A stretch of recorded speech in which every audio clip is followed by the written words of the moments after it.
Buenas tardes. Por aquí otra vez estamos con el tema de motores eléctricos, trifásicos y su conexión. A continuación vamos a ver un material de cómo se dan las diferentes conexiones de acuerdo a los arranques y, y desempeños para aprovechar la potencia de cada uno. Estas son algunos ejemplos de triángulo, estrella, de diferentes borneras. Aquí tenemos otros arreglos. Los motores generalmente tienen en sus plaquetas las formas de conexión de acuerdo al arreglo en bobinas. Digamos, este es un arreglo de 3 bobinas. Este es otro de 6, arreglo en estrella, como se señala acá. Otro ejemplo de arreglo de 6 bobinas para triángulo. Las diferentes conexiones. Estos son tan solo unos ejemplos. De nuevo reitero, este tipo de conexiones las sugiere el fabricante y esto es solo ejemplos de tipos de conexiones. Listo, continuamos aquí nuestros apuntes. En las conexiones puede haber un tornillo para la conexión a tierra. Esa es la protección para el operador, la puesta a tierra del motor. Vamos a saltarnos aquí al tema de potencia. Para la escogencia del motor debemos tener en cuenta la carga de trabajo, potencia, ¿sí? La máquina que va a, a impulsar o a trabajar el motor, entonces la carga en potencia. Servicio, horas de trabajo, ciclo de trabajo, procesos de arranque, frenado, inversión de marcha, regulación de velocidad, variaciones de red, temperatura y refrigerante. La potencia nominal del motor debe ser muy cercana a la potencia demandada de la máquina o carga de la máquina accionada. Entonces, para tener en cuenta.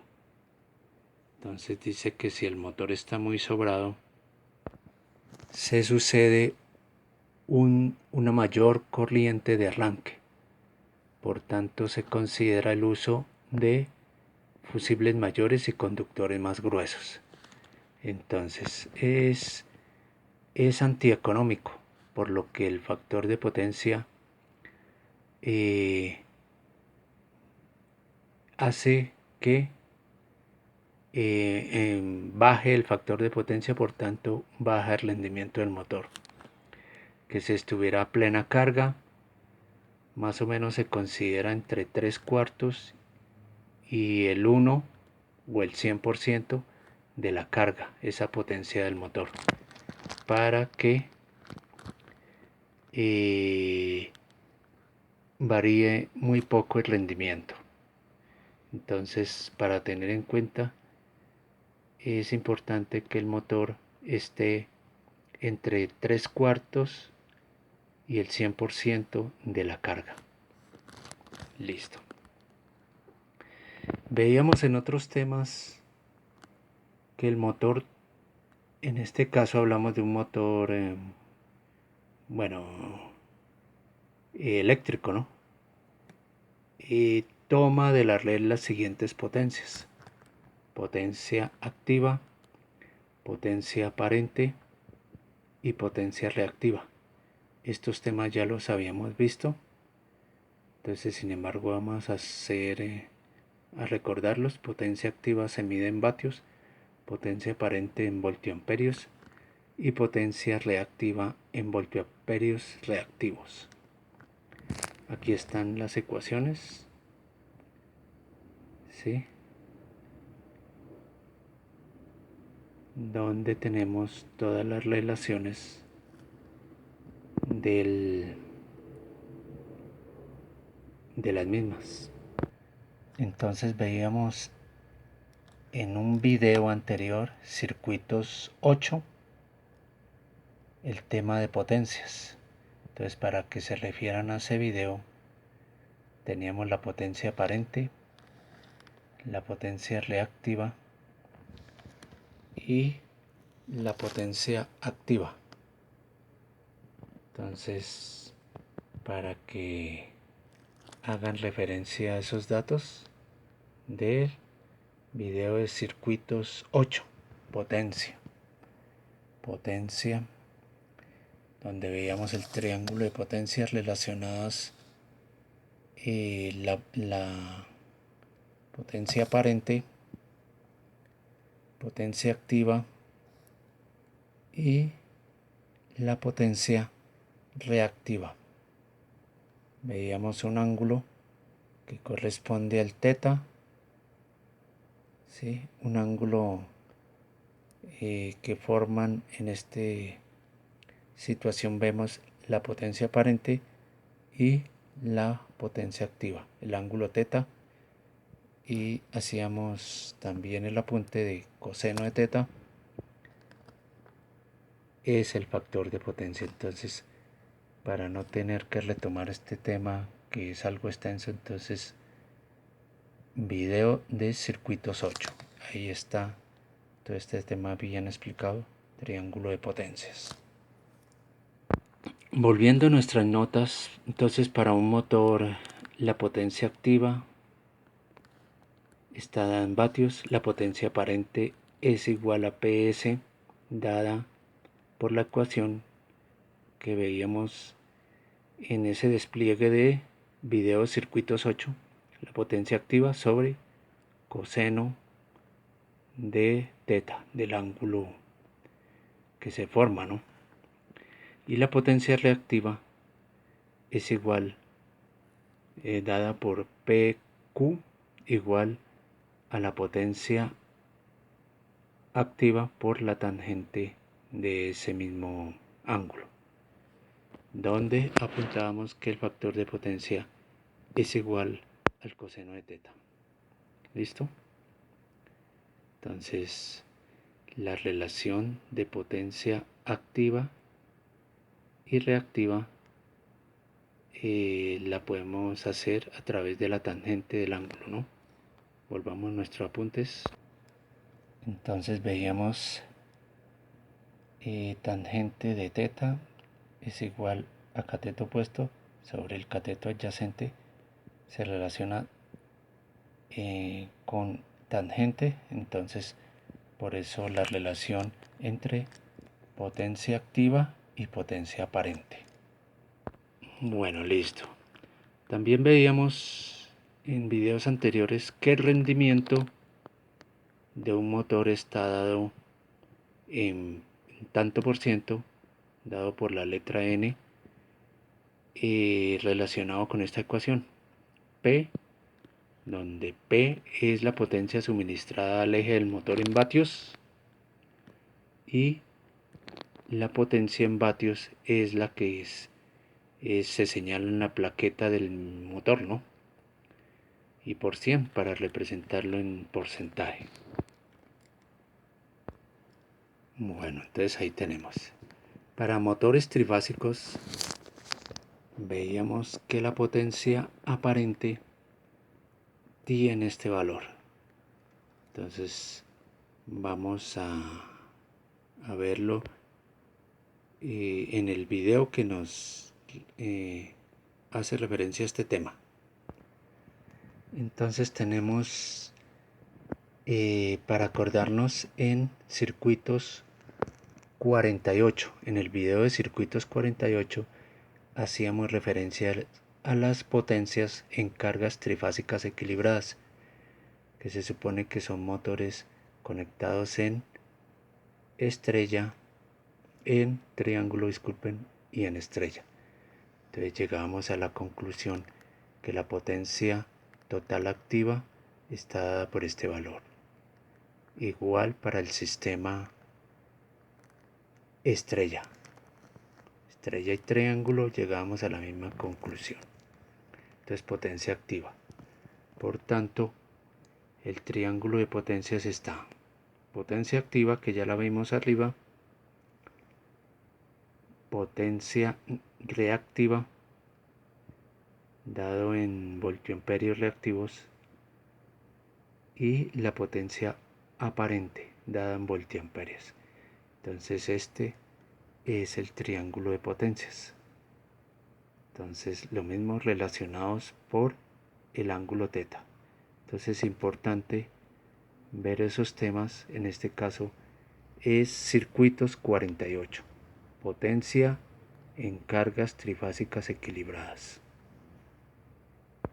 Entonces volvemos a nuestros apuntes. Potencia aparente, vimos que corresponde a este valor donde BL es voltaje de línea e IL es corriente de línea.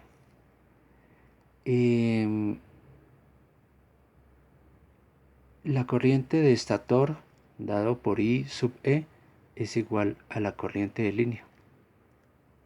Corriente de línea. Listo.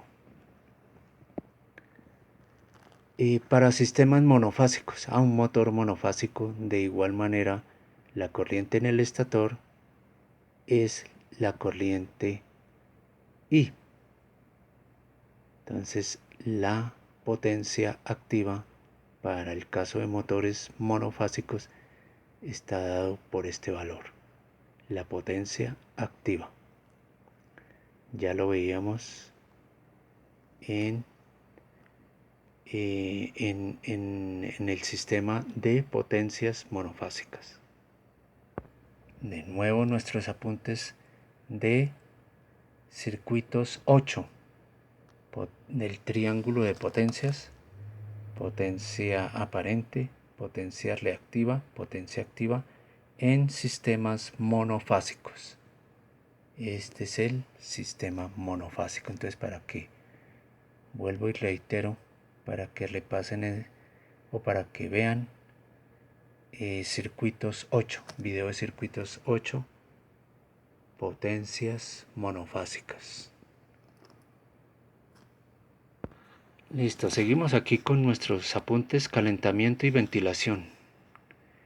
La vida útil de un motor depende del aislamiento del cobre, cojinetes, escobillas, ¿sí? La protección es, el calentamiento es por las pérdidas en el hierro de las chapas magnéticas y del núcleo, y en el cobre de las bobinas. Esta última determina la capacidad de carga del motor. Entonces es importante manejar o incorporar un sistema de refrigeración al motor para el tema de la vida útil. Existe esta relación: pérdidas o potencia activa PW tomada de la red, pérdida, potencia absorbida de la red, es igual a la potencia en pérdidas, ¿sí? La potencia que se pierde en calentamientos, rozamientos, bueno, lo que involucra la parte mecánica en vatios, y las pérdidas cedidas es la potencia cedida, es la potencia que se entrega al eje del motor dada en vatios también. Volvemos a encontrarnos con la ecuación de rendimiento, dado en tanto por ciento igual n, dado en esta relación P sobre PW, donde decíamos que P es la potencia suministrada en el eje del motor en vatios. Esta. Y PW es la potencia en vatios. Entonces aquí de nuevo hacemos la relación. Esta potencia es esta, potencia cedida al eje del motor, y potencia de vatios es la absorbida, esta. Y esto por 100. Listo, por 100. Entonces aquí, bueno, hacen la declaración. y haciendo esta igualdad que la vimos acá, entonces volvemos a manipular esta ecuación y llegamos a la conclusión de potencia de pérdidas dada en vatios es igual a la potencia absorbida por esta relación, donde este es el rendimiento. Entonces esa nueva ecuación, la cual se transforma en esta otra expresión, es la misma, ¿no? Bueno, seguimos acá. Sobre temperatura. Provoca el sobrecalentamiento en todo el motor y es la diferencia entre la temperatura de la parte considerada y la del medio refrigerante. Listo. Entonces, potencia de pérdidas la relacionábamos acá.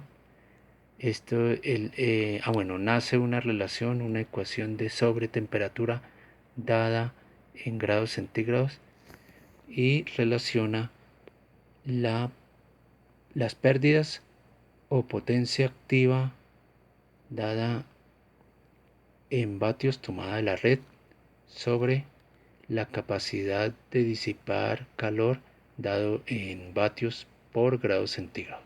Entonces ahí está esa relación. Depende de la superficie del motor. Bueno, ahí dice que algunos detalles para tener en cuenta son... Este es un ejemplo de las tablas de rendimiento. Aquí vemos un gráfico donde se relaciona temperatura y los tipos o clases de aislamiento. Entonces aquí se relacionan con letras y números de vanado aislado. Entonces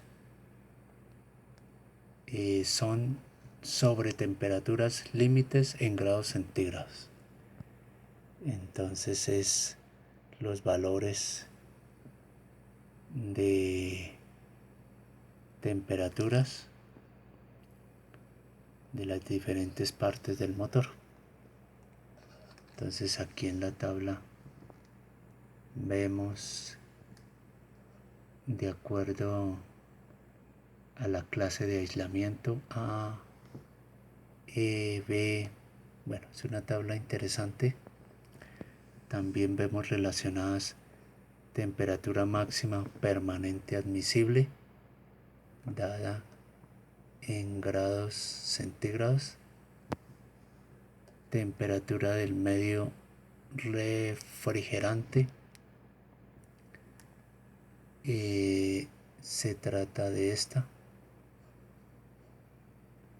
¿sí?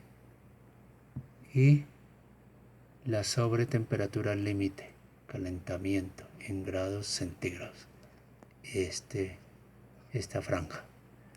Entonces es tan solo características de motores. Tenemos por este lado otras gráficas interesantes de rendimiento con potencia. Entonces vemos una de las curvas características de los motores. Entonces, ¿cómo puede aumentar la potencia o cómo podemos aumentar la potencia y al mismo tiempo va variando el rendimiento? Aquí hacen otra relación del factor de potencia